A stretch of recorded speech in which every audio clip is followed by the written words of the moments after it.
following your intuition, and thank you BetterHelp for sponsoring this episode.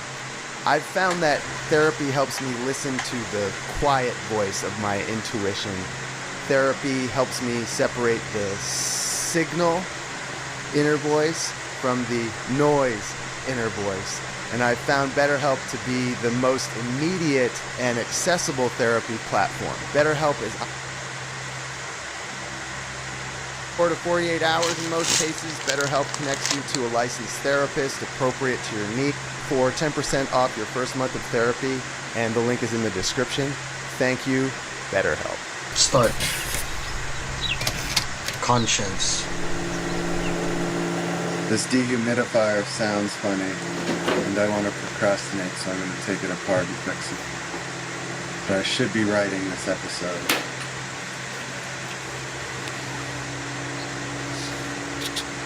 Just f***ing with me.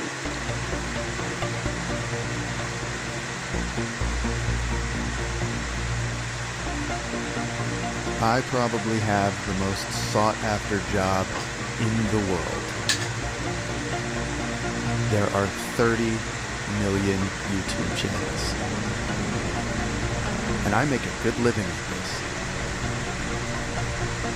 Life's been good to me so far. I would like to have the same living as well. Cheers. I can't complain, but sometimes I still do. Fun taking pictures with that big camera, right? Don't take pictures of rocks. No. You're gonna drop the camera. Seems kind of fun. No one that I know of has ever been paid to make little movies like this, like the movies I make.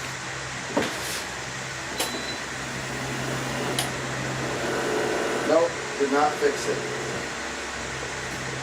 It's a kind of miracle for one. Pause. The Peregrine. Hey, he's taking notes from Werner Herzog. I mean, he always in my does. kingdom, grumpy, but happy deep within. That sucks. 2700 Kelvin, 3000 Kelvin. 2700 Kelvin it is. The direct messages on my Patreon channel are sort of an advice column at times, and I very much enjoy it. I sort of wish that I was paid the same amount of money for this career just to answer the advice column, but then I wouldn't really have anything to talk from. I wouldn't have a position to talk from. I think the position that kind of gives me credibility to give advice to young people who are mostly trying to make a career in some kind of creative business. What gives me that is, well, my whole career has been this pursuit of, I think of the sort of freedom that allows me to make things for a living and sell them on my own terms and sort of have this, my own kingdom. And I want to talk to the millions and millions of people who want to be filmmakers or YouTubers, or I don't even know what this is called. I called a friend yesterday to get advice on what to say in this video, and he's a filmmaker and he owns a company that he built from scratch, and he's a photographer and he's successful and he makes money and he has a good living and he has a wife and he has a daughter, and his name's Mike. And Mike said he's a problem solver. That's how he categorized himself. He's not a filmmaker, he's not an entrepreneur, he's a problem solver. Problem solver. You know, my tendency is to narrow it down as like, I'm a story maker. But I also make other things, and I think Mike's right about it being a...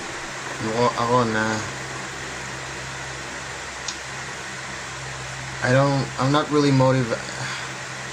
I can make a story video, but it's not motivated by the fact that it's story. It's motivated by the fact that it's the aesthetics, like drawing for me.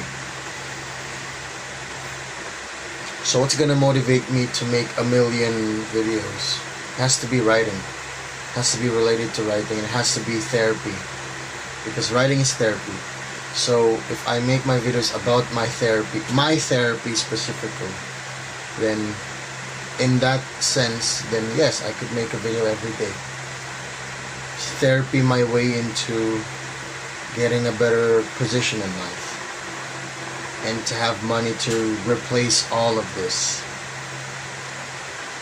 At least afford an aircon. Kind of a problem-solving business. And, you know, I say to people who are like, how do I get started? How do I get started in being a filmmaker? I say three things. I say, one, don't do it. The second thing I say is get out of your parents' house immediately. If you're living with your parents, your top priority is not to be a filmmaker. Your top priority is to get out of your parents' house and pay your own rent. You can have roommates or whatever, but live on your own with your own money. And the third thing I've been saying lately is, I get it. if you're trying to figure it out, don't go to college. Go to trade school.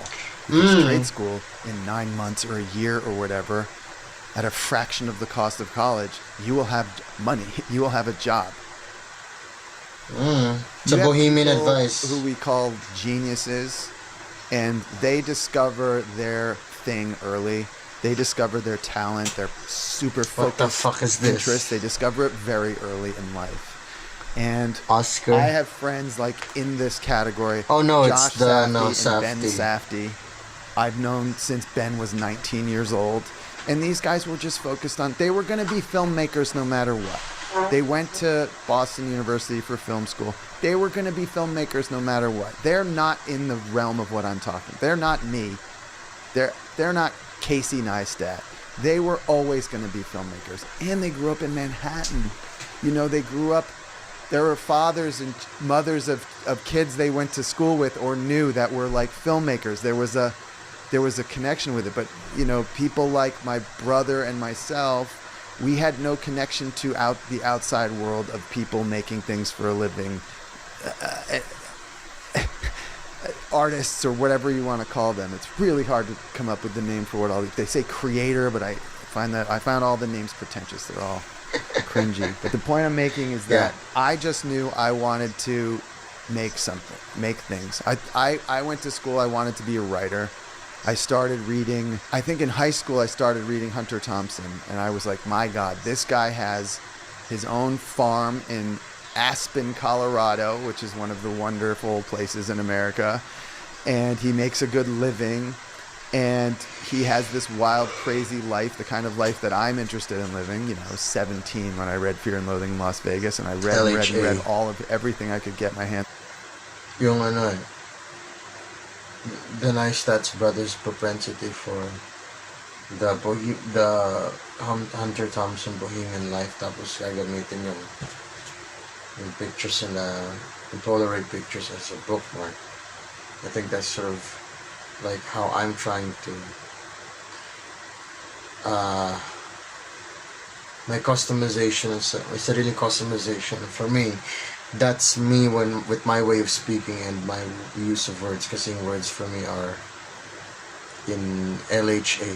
English specifically, nasa LHA ka na, and I'm trying to make it, yung English, if the thing is in pita mode, they can easily turn it into the TH. Pag pita daw siya to TA, kasi conscious pretending yung effect dun sa ginagawa nila using the Polaroid as a reminder of the place. Dun sa bookmark, ako constructing a whole system of therapy in order to give myself therapy using words and equations na related to therapy, and compiling them together such that yung effect sa akin is conscious pretending, but the method is also conscious pretending. Aesthetic niya is an equation. Actually, I tried to do that kanina pero medyo wala na akong nagana. At least I wrote it down on paper. Manggagaling yung equation from actual practice ko ng breaking down of things. Tapos yun yung magiging basis ko. I can't invent an equation tapos yun yung magiging basis ko. No, that's hard, and I'll have to revise that a number of times. Dapat I'll make examples first in order to create in order to bottom top down, bottom up, in order to bottom up yung procedure ko into making the thing, into making the standard model. Para if tatanungin ng examples, ito na yun, yung pinagamit kong bottom up process. Okay, sige, continuing. Recording notes. On that he wrote, I got a job, an internship as a writer, and I discovered that I just... So,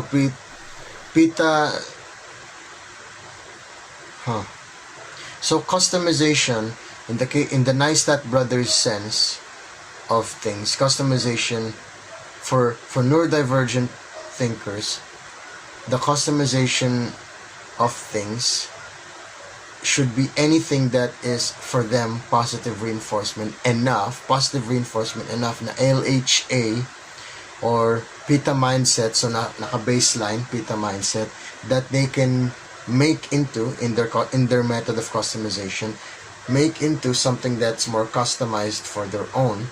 And the effect of that is the LHA, the Pita mindset object, which is the act of customization. Act of customization equals Pita mindset,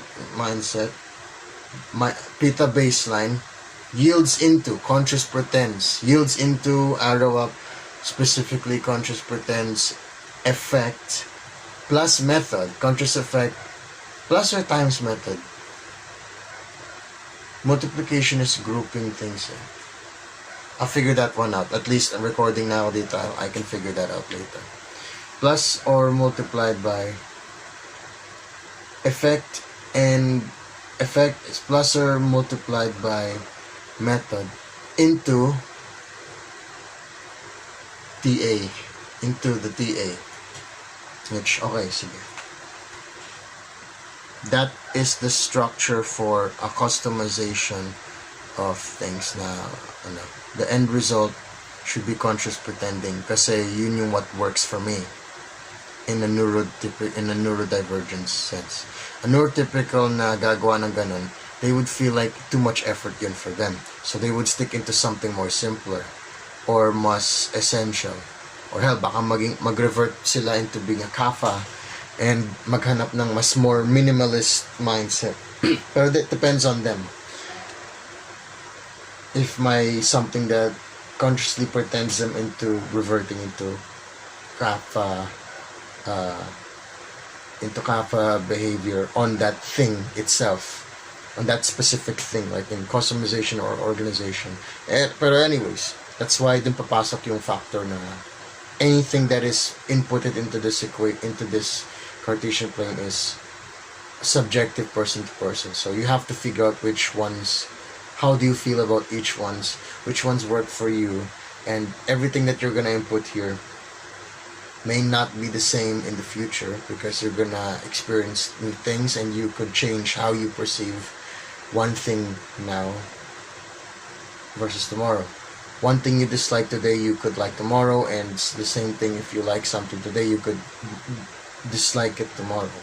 It really depends on what the thing is. Basta, as much as possible, you experience positive reinforcements with that thing, positive reinforcing experiences, plus the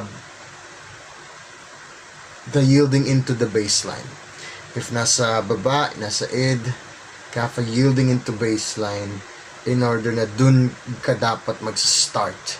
Kahit na yun yung in-effort mo, pero dun ka dapat mag-start.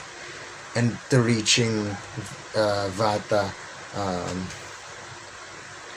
higher level, conscious pretending effect sa iyo. That's the idea. You have people who we call geniuses, and they discover their thing early. They discover their talent, their super focused interest. They discover it very early in life. And I have friends like in this category, Josh Safdie and Ben Safdie. They were going to be filmmakers.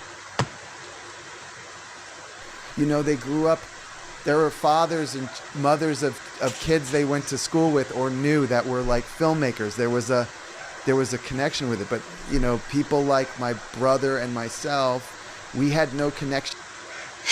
Really hard to come up with the name for what they say creator, but I found all the names pretentious. They're all cringy. But the point I'm making is that I just knew I wanted to make something, make things.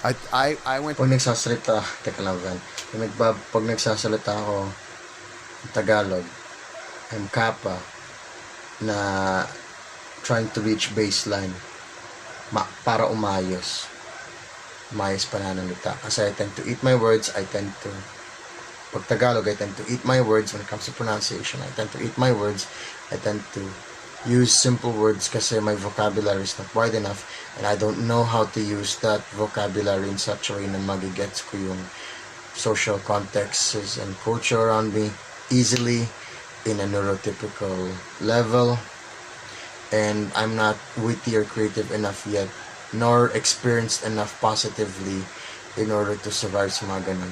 In recent experiences, kaya ko naman siguro maging witty every now and then, pero it seems like for the most part, pag nagtatagalog ako, I'm the quiet guy na only speaks when necessary. Okay lang sa akin yan, pero the problem is parang as opposed to it makes me look cool, it gives me the opposite effect, at least in some cases lang. Either if I'm like that, I'm perceived that as parang okay lang, not interesting, pero the moment I start talking too much for far too long in English, parang, oh, this guy's unbearable. So it's either ganun lang yung effect sa akin, yung effect ko sa mga tao, it's either they're completely neutral sa akin or they fucking are annoyed, they fucking hate my guts, or they're annoyed with me. Well, sila nag-interpret lang, ako lang nag-interpret na baka tingin nila sa akin is they hate my guts. Pero yun nga, parang bottom line is kulang pa yung positive experiences ko with that. So that's something na I have to both work on and experience more. And I hate meeting new people na again kasi yun pala kailangan ko peer group. Pinanood kong video kanina. With ADHD, kailangan mo ng peer group. That's why I've been trying to meet yung mga tao sa Lit Match. That's why I've been trying to meet yung mga tao sa meetup, because as much as gusto ko makahanap ng girlfriend, best friend, or no, new interesting people there, I'm gonna meet the same fucking people, both in Lit Match, na mga unreachable Manilay sa Visayas and Mindanao, and sa meetup groups. They're nice, kind people, pero they're neurotypicals. I fucking hate it na I never feel comfortable around them. And if I'm comfortable naman for them, it's like I'm only quite comfortable with the white guy. kay Thomas, but even then it's mainly because I have that linguistic capability to catch up with him. Hence why it seems like we have a good sort of conversational rapport. I don't want to talk to him. Mainly because I'm gonna be asking for help. And I find that I think that's really embarrassing. And what is he gonna tell me? He's gonna tell me, do it yourself, man. Come on, man. Just because he's a philosophy student, I don't think... I really don't have any interest in philosophy anymore to argue with anyone. Philosophy for me has become meaningless over the years because my life hasn't gotten better from that shit. And then now my entire focus has shifted completely towards psychology. Well, clinical psychology. Because that's what I need the most and I'm trying to figure out the most. Learning aimlessly for the sake of knowing facts is, for me, right now, the most useless thing in the world. Even though I still do it on a daily basis. I try to at least stick to useless facts that I know I want to use and I want to use directly, immediately in my works. Not something useless anymore like philosophy, fucking philosophy and the nature of God or life. Such useless questions. Anyways, resuming. To school, I wanted to be a writer. I started reading, I think in high school, I started reading Hunter Thompson. Ito And na I yung was sa, like, my ano, God, this guy bookmark. has his own farm in Aspen, Colorado, which is one of the wonderful places in America. And he makes a good living. And he has this wild, crazy life, the kind of life that I'm interested in living. You know, I was 17 when I read Fear and Loathing in Las Vegas, and I read and read and read all of everything I could get my hands on that he wrote. I got a job, an internship as a writer, and I discovered that I just didn't have the focus. I didn't have like the genius or the What the fuck is this watch? read all of everything I could get my hands on that he wrote. I got a job, an 2051. internship as a writer, and I discovered that I just didn't have the focus. He had fish on it. I didn't have like the genius or the talent or whatever it is to be solely a writer. It's an insanely difficult sitting at a desk job. That's essentially what it is. It's a sitting at a desk job, and it's really, really hard. I am a writer now, but I'm a writer to facilitate these little videos that I make. So I write on a typewriter, and I write. But that's not solely what I'm doing. This thing that ended up being whatever this is didn't exist when I set out, but I set out with full commitment. I moved to New York. I'm going to be a writer. And then it just slowly dissolved. It just slowly started like, maybe not. Maybe this isn't the right thing. I got a video camera, just weird Jack and the Beanstalk stuff. I wanted to take the VHS tapes from when we were children that my mom shot and then edit them, and you could do it with the iMac DV that had just come out. You needed a Sony video camera that you could plug into the VCR to digitize the tapes, and then you could import the tape from the Sony into the iMac DV, and then you could edit. That was 24 years ago, and to this very day, to this very second, I have not stopped. And in the beginning, it was a completely obsessive, like drug addict, can't get me away from it, I can't stop thinking about it, like a Don't forget to write sa Fool's Errand, mga things na I tried to do. I tried to make a little cassette tape na with a mechanism of paper, a roll of paper na I could roll na parang scroll. And dun ko susulat mga ideas ko to-do list. As a to-do list, didn't work. I got rid of the shit na. I don't know if I have a picture, but I tried to make something out of that. Didn't work. It's like, it was like a frantic obsession. A very, very important detail about my brother and myself, okay? I really love his room. Just books everywhere na, thick white edges of the books. The solid, not necessarily white, it could be yellowing or, whatever it looks like, deckled edges, yellowing, if it's like that, the edges are spraying open like that. It's just the thick edges. It's like, oh yes, it's so creamy. Nobody else was doing this. There was no one else. There was one guy. Nobody else was shooting home videos and obsessively editing them every single day and putting out a video. And by putting out, I just mean exporting to tape. There was no uploading to internet. There was, but it was like, what would the equivalent be of it today? The equivalent of it today would be for you to make one of those, like a Insta360, take an Insta360 camera and make videos that you could put on your headphones and like have an experience doing. I don't know how many people are doing that today. There's probably not that many. And it's like, I don't think it's a thing yet. Maybe I'm wrong, but the machines aren't quite fast enough to do it. Blah, blah, blah. You had to... Casey and I were working for Tom Sachs at the time, and Tom Sachs paid us to make videos. And Tom Sachs was connected to the media machine of New York City. He was like beloved by all of the hip media magazines, and it was magazines back in the day. That's what kind of broke you open back then, was the magazines.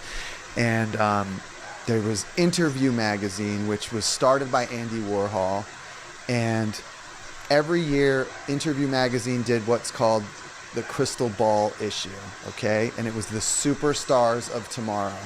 And magazine, which was started by Andy Warhol. And every year, Interview Magazine did what's called the Crystal Ball issue, okay? And it was the superstars of tomorrow.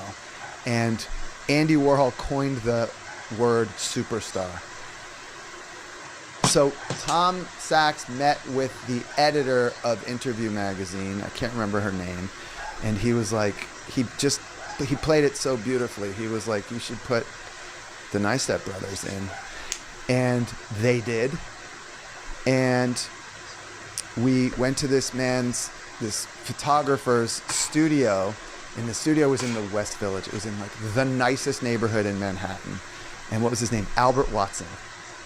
We were in the green room. We were in the waiting room waiting to get our picture taken. And in the waiting room was this guy named Jonathan Couillet. Oh, and he was the other this guy who did this. Mm-hmm. And I believe I had heard of him, and I believe I had seen his movie at Angelica Film Center. His movie was called Tarnation. Extremely disturbing. Really, he had an extremely horrible life coming up. And somehow he had video cameras and he shot it. And then with his iMac, he edited this, put together this insanely beautiful, very difficult video to watch. Movie. Gus Van Sant saw it, and Gus Van Sant like championed this guy, Jonathan Couillet. We were the only ones that I knew of. Casey and Jonathan Couillet. And, you know, eventually I evolved into wanting to make, I don't know how it happened. I just evolved into making these like essay videos. Like this thing that we're watching now is like this kind of like this essay video where I don't know why I like essays. Don't start crying again, man. Come on. I like essays because you can cry, but like, come on, man. Jeez, you've talked about this before. Don't cry in the same shit. Talk about something different that I understand is personal. Talk about Chloe or your brother, some other shit, but like, come on, man. It's the same story you said before. The extreme point of view. I love that.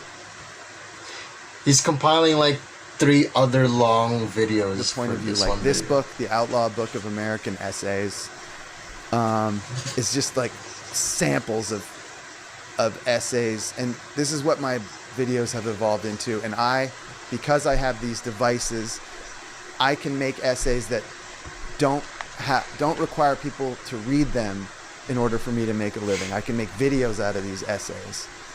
I think that's what I've evolved into. And for me, I don't want to speak too much if I'm going to make video essays. It requires too much effort that I can't do. Scripted, I seem to just be better at declarative oration of my thoughts on the fly, sporadically. If I'm going to do it on a script, which takes a lot more energy for me to do, I have to be paid.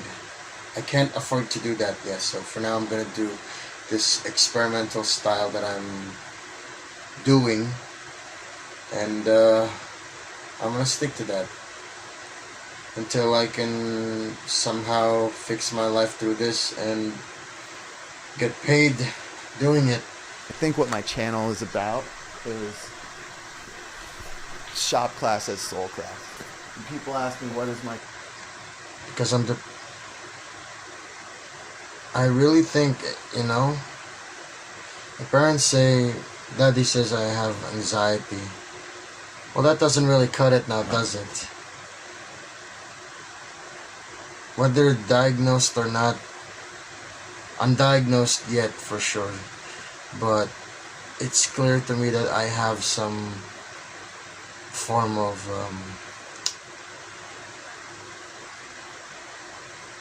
neurodivergency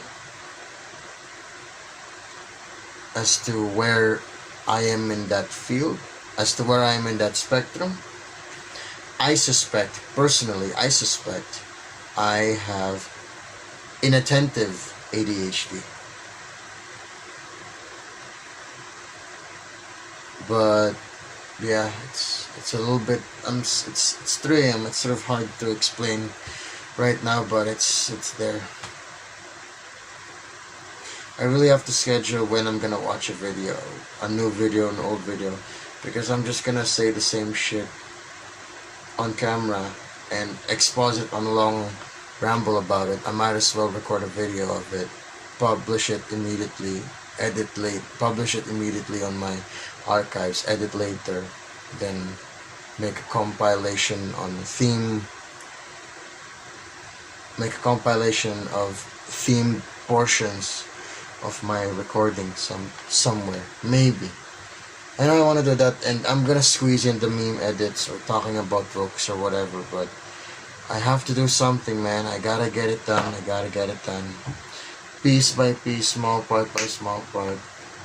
Get the data. Channel about, I think that's what it is. I think that's what it is. So the point is, like, you've got 30 million competitors out there if you're just solely going to do your YouTube channel to make a living. And so I've been having a lot of trouble with this era of this channel. Like 2024 so far has been very difficult because the way I make these videos is the way that Norm Macdonald said that he wrote jokes, which is he has a subject matter that he's obsessed with, and he just thinks about it and ruminates on it and tries to figure out, get his handle on it, and then he comes up with jokes about it, and his jokes are sort of his understanding of the phenomenon, and then he moves on to the next thing. It's his processing of something That sounds like that's me when I'm making an equations. When I've done it, okay, I'm done. I don't want to think about it anymore. I'm done. That's me with the arduously slow process with this fucking book. I don't want to think about this anymore. It's too painful. I've literally tried everything I could to write a novel, to solve the equation of me writing a novel, and I've come to the point after 10 years where I think I figured it out. I'm applying it slowly but surely, working it there. Every piece of the puzzle has been figured out. Now it's time to actually assemble this 1,000 page puzzle. It's no longer 1,000 pages, because realistically, if Gravity's Rainbow is 800 pages. So, at best, I could set my book for around the same length, 800 pages, divided by 2 if it was going to be in A4 paper 11 size font format with 1.5 inch margin space on the borders. That would be around, it's not necessarily 800 divided by 2, which would make 400. It would be a little bit over 500 pages. 500 pages, give or take. 500 pages of that. Adjust the spacing. Add shit ton more poetry in between to give it the space. To give it more space. Add the equations there to give more space. And then I feel like the dialogue, there isn't gonna be much character dialogue between other characters, because it's just 3 main characters. The 3 main characters, which is a different manifestation of the protagonist, and they're gonna be talking to each other for the entirety of the book with commercials in between. So that's all that's gonna happen.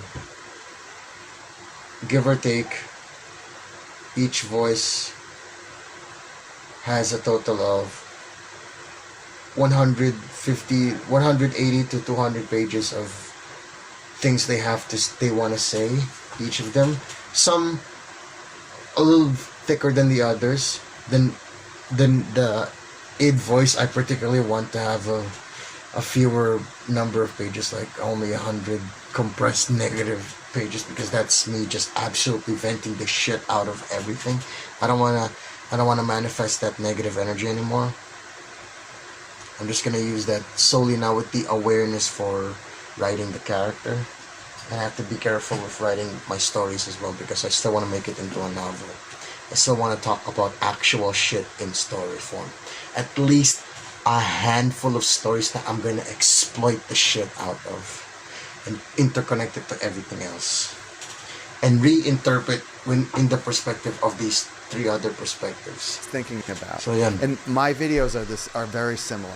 So the video about screws that I made, I've been thinking about screws for 20 years, you know, and I've been thinking about what do I know about screws that other people don't know about screws. And for the past 5 months, my personal life has been stormy, so stormy that I've only been able to really concentrate on that stuff. And my personal life, this is just too private. It's too private for me to make work out of. So I went to Texas. I drove to Texas and thinking that, okay, that's really the main problem for me if I'm gonna write a vlog series. A vlog series is, you know, showing your personal daily life as much as you could show and making content out of that. I honestly don't want to make content out of my life at all, period. I want to keep as much of it private, but I don't want to do anything else artistic if it doesn't involve me expressing myself. And there's nothing I want to express more than how fucking depressed I am and how much I fucking need therapy. And the best I could do to balance all that shit out is to make videos about my therapeutic process and all of my discoveries. I just need to frame it so that the focus is on the video editing style, the references I present, the videos I incorporate, because it's gonna be a meme compilation style of editing. YouTube poops alongside Van's filmmaking and the voiceover of all the other people that I like to watch and hear them talk, ramble, so that I myself don't have to talk much. I can just edit in overlapping voices that prove my point. I'll speak when necessary, a few times here and there. Or if I do need a moment in which I want to exposit something, it will be through the recording of a reaction video, because those are the only times where I get to ramble for longer than the video itself. Thus I can cut out those parts and be able to insert that into those other videos. Yeah, I'm really figuring out all of these by myself. It would be nice if I have a support group or friend or partner. My friends, what are friends anyway? They can't help me with this because they don't understand what I'm doing. I don't even understand what I'm doing. I'm just figuring out the pieces as I go along. I don't have too much people that are on the same intellectual capacity of comprehension and therapy that can understand my needs. I probably only know one person that could do that, and she's always busy. And there's one other person, but she's moving on from me right now. And yeah. So it's just I'm alone again. That other person that is available is always busy with studying right now, and she wants to be the very best. Good for her, but well, at least I'm still left alone. At least she's encouraging me to write my fucking novel, and I honestly needed to hear that. She's supporting me, and I desperately need that. Wow. Sige. Snap me out of it. That would snap me out of this. Only, I'd have something new to think about. Hold on, I paused at 14:33. And make videos yeah, I'm gonna about. keep playing. Besides this turmoil that I can't make the videos about because it's too private and it's too personal and involves other people that I can't. Yep. I It can't involves other drag people. into the public. And I love driving, and I love driving my truck, and I love, to a certain degree, less so now that I have children. This is why, if I was ever gonna be a writer or a filmmaker, my solution, or a vlogger, my solution to that is, I shoot about somebody else. I make a video about somebody else. I don't want to write about my shitty life or show my dirty laundry in public or the world. But if I don't do something, anything at all, in a way that makes me be more productive with this video production, I'm never gonna get anywhere. So it's worth a start. And I don't have to show everything on the fly, because that's venting and it's trauma dumping, and I don't, as much as I want to do that, I don't want to do that with video, in the video format. I could probably, like, you know, write one feature length film video about my life, and that's it, and I'm never gonna make another video ever again. That's one of those things where I did it for myself, but since I can't afford to do that, what can I afford to do? It's doing this. So, finding the customized way I can survive. Yes, Love though. solitude. And I drive to Texas. I do the repair station, and I'm like not appreciating my life. I'm not getting joy out of my life. And I'm thinking about making this video about, Tinapon ng TV? you know, so you think, are you really a filmmaker? I brought along this book, which is the Werner Herzog memoir. I'm so struggling with this. I am so struggling to connect all these ideas. And this reminded me, This is what people say when they want authenticity. What the authenticity that people say they want is seeing the cracks and the imperfections. But what they're saying is they want to see you fucking struggle. They want to see you struggle just so they could feel better about themselves, that they don't have to be perfect.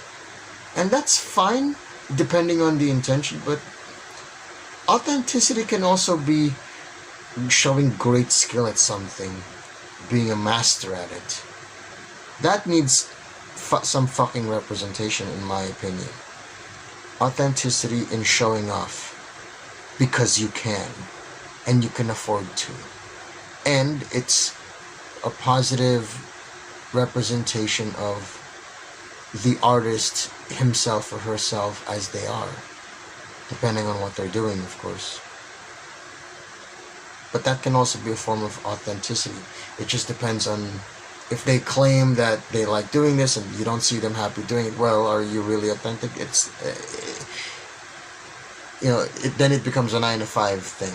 Well, that's why for me the most authentic I could be is showing my dirty laundry, showing my therapy session.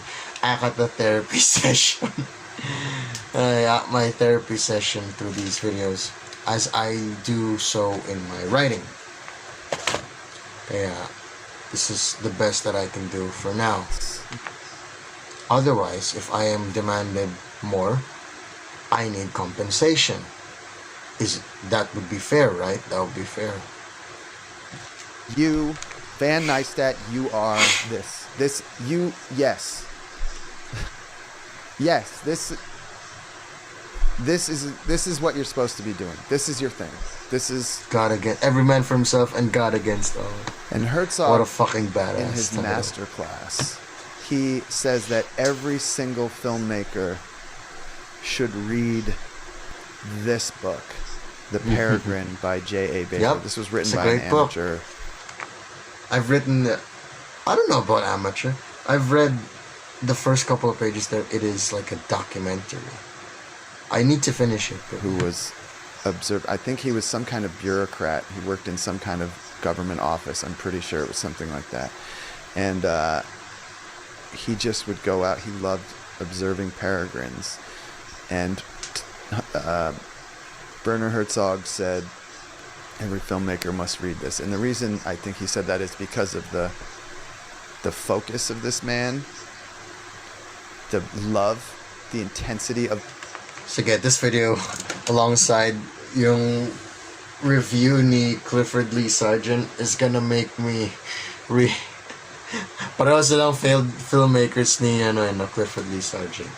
Those videos are gonna make me read the Peregrine. Love of his observation, the quality of his recording, and the insane level of detail. The insane level of detail of his observation. This is a man for, I don't know, years, sitting in a field with binoculars and maybe a notebook and a pencil and a sandwich in England, watching birds.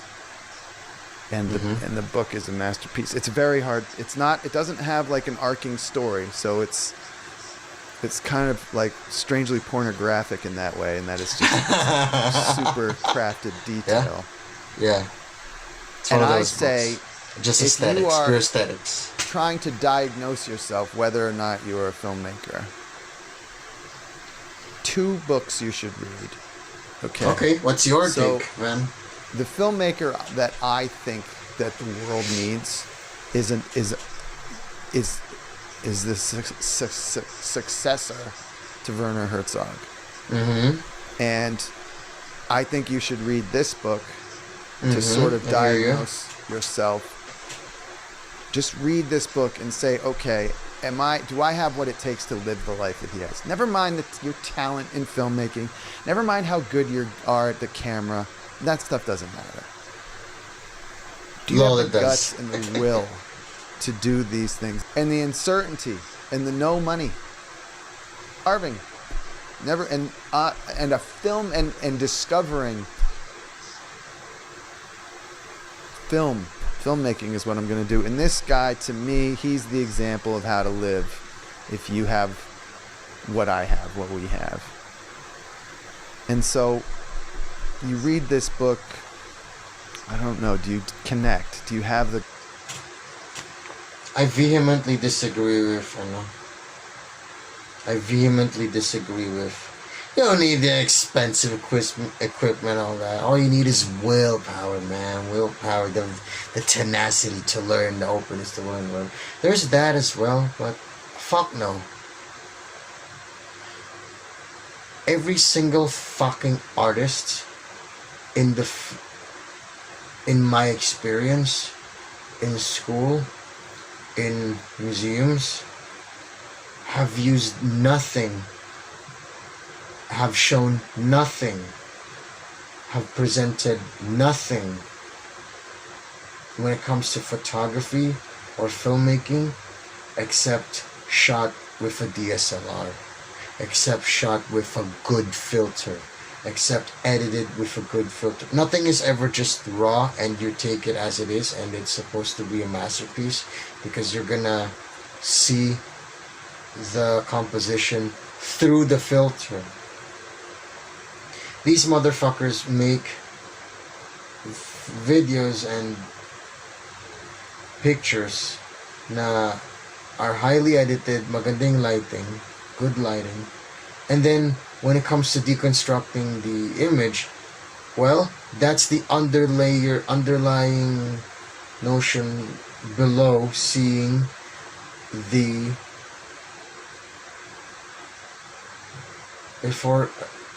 underseeing the filters. And I'm so pissed off with that, because it's like, that's it? And wow, that's really what you're looking for? Wow, then what about me? What about the guy that carefully crafts an image by composition, and you're not seeing the reason, my intention for shooting it like that, or drawing something like that? Everything has to be fucking... Art in the Philippines is neurodivergent and art in the Philippines is neurotypical because it's made by neurotypical people. Kafa siguro na yielding into pita, pero pita pa rin yun. What about the vatas? My extremely unique voice na hindi nakakasali, rejected palagi, and misunderstood. Tas di rin magets. Why does art need to be immediately understood, ha? No, I shouldn't say that, kasi personal na yun eh. It speaks more to me na I want to be understood through a way na hindi kagad ganun easily maintindihan. Well, anyways, moving on. I want to get this video done. Both this I mean, video I don't have this level of guts. I don't have this level of faith, and I am not this level of artist. But also, 21st century standards. Herzog lived in a world where, in a time where anybody was just accepting of the work, and the people in the industry right now that are taking in jobs, mga Gen X and millennials, they're still operating on boomer standards. Whether it's because yun yung system, yun yung policy, or it's because they themselves, yun yung pinagdaanan and would wanna say na, oh no, kids these days, they should still learn. They should still learn, before they enter an entry-level job, they should have 5 years of experience already. Where the fuck am I gonna get that? If you won't give me the platform to experience that. Huh? Where the fuck am I gonna learn that? Tapos may mga pagkukulang pa ako sa art. Well, I'm suffering under my own anxiety because hindi naman din ako nag-apply sa multimedia arts. Tapos ako yung nagsasabi na why bother? Hindi naman din nila ako i-accept because kulang ako sa digital. Yun yung hinahanap na hindi yung industry standards. So, self-inflicted prophecy kahit na may rational naman, pero ayaw ko ding gawin yung required kasi if ayaw nila matanggapin yung what I can do and I don't wanna do something dun sa digital without getting paid first with what I can do, then I'm not gonna do anything about it. Well, lose situation to for me, lose situation to sa what I wanna do, lose situation to in terms of wala akong pera, and sa kanila neutral situation because although they don't have me, they could probably hire someone better. And that artist na hire nila is an IT graduate na mahilig sa basketball and decided to try arts kasi passion na yun, and mahilig siya sa Ghibli movies.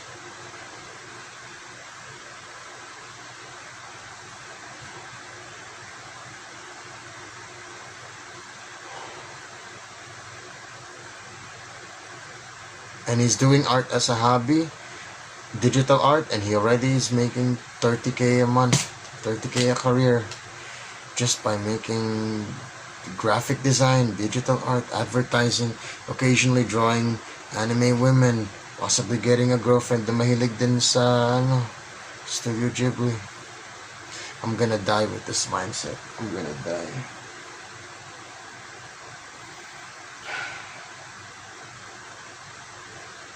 I'm gonna die. I don't want to, I won't let it happen, but I'm gonna die. I'm gonna die. He's kind of a conscience. He's kind of, Werner did it. Look what he did. I mean, okay, so that's one book. All right. This is what I think we need. And I don't know that it's feature-length films. I don't know that it's probably not. That's probably not the medium we need. Probably not 2 hours, sit in a movie theater, watch. It's probably not. Just like it's not opera anymore. Just like it's not the theater anymore. But who am I to say? I don't know. The other book you should read, if you're thinking, I want to make those movies like Pulp Fiction. I want to make those movies like the Paul Thomas Anderson movies or the Wes Anderson movies. These masterpieces of the 90s. These independent masterpieces with big stars in them. Not like Avengers Hollywood movies, but like Boogie Nights Hollywood movies, right? You should read this book by David Mamet, Everywhere in Oink Oink, because that's what he made. David Mamet, if you don't know who he is an American treasure. He's a legend. For instance, that term wag the dog, he invented that term. That term always be closing. A, always be B, C, closing. Always be closing. Always be closing. That's him. Coffee is for closers. That whole closers thing. I don't know wag the dog. That's from Glengarry Glen Ross. That's Mamet. He wrote masterpieces. Glengarry Glen Ross, like I mentioned, he wrote the movie Ronin. He, what else did he write? Heist. I mean, you read this, you learn all the insane masterpiece. He was like a Hollywood, like, jewel. To me, he sort of represents the end of the Hollywood that we love, and then he's sort of been blacklisted from that world because of his political views, probably, but who knows why. So this book is about the beloved Hollywood and the disgusting mess that it's become today. And I think before you commit your life and say, oh, that's what I want to go into, you should have some knowledge as to what exactly you're going into, because it's not the romantic, I'm coming to Los Angeles with a dream, or I'm going to write a screenplay. It's a disgusting snake pit of vile scumbags trying to exert power over, and his record of it is insanely great and hilarious and insightful. Herzog is still making movies, and his foundation, he gave away to his foundation all of the copyrights to his library. Okay, and so, all right, this movie, video here, what's been killing me is I could not figure out the ending. I couldn't figure out the surprise at the end. It was just, And Herzog, at the beginning of this book, tells us that he ended the book mid-sentence when he was writing, and a hummingbird slammed into the window where he was writing. The end.